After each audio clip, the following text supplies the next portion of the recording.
Want to help users in your organization avoid mistakes in their planning operations? You can enable validation rules in your models to ensure users can't enter data for incorrect combinations of dimension members. You can start by enabling validation rules in the model preferences. You must then save the model before you can access the validation rules workspace. When you create a rule, you can apply it to individual members of each dimension, or you can map attributes from one dimension to another dimension in the model. Once you've entered a name, you can add and configure up to 3 dimensions to define the rule.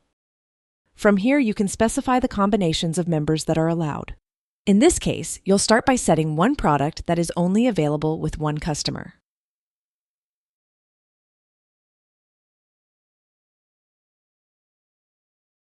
Keep in mind that data entry is blocked for any member combinations that are left unspecified in the rule.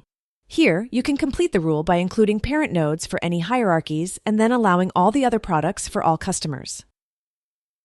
Once you save the rule, you can open the table preview to see which dimension member combinations are permitted and which are blocked. Keep in mind that although the validation rule will block direct data entry for the invalid member combinations, it won't block data entry at higher levels of the dimension hierarchy. Some of that value could then be disaggregated down to the blocked combination. If you want to use validation rules to prevent any value going to restricted combinations of dimension members, you need to open the model planning preferences to ensure that data disaggregation is enabled based on validation rules.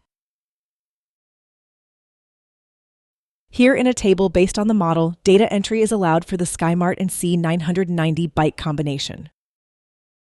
However, for other cells, a warning message is provided.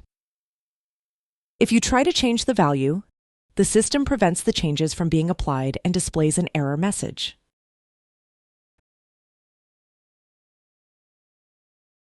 For more details on what you can do with validation rules, check out the links in the description and try it for yourself today.